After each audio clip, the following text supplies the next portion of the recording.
Уважаемый спикер, уважаемые депутаты, представляю на ваше рассмотрение проект закона о внесении изменений в закон Республики Абхазия о повышении размера пенсий отдельным категориям пенсионеров.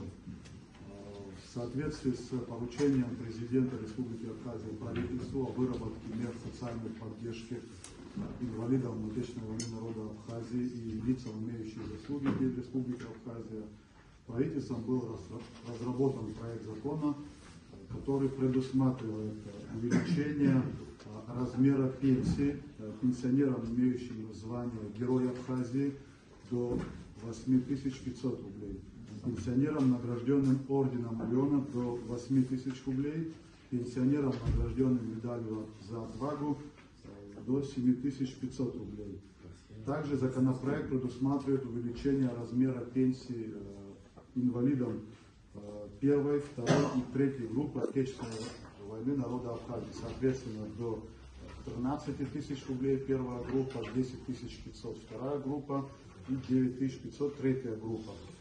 Семьям умерших инвалидам Отечественной войны народа Абхазии, семьям добровольцам, погибших при защите Республики Абхазия в период с 1993 года по декабрь 1994 года.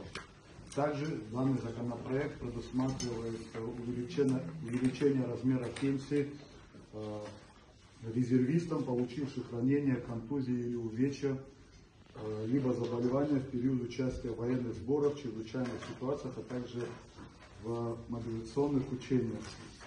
Также предусматривает увеличение размера пенсий резервистам действующего состава резерва, погибших при участии в военных действиях, чрезвычайных ситуациях.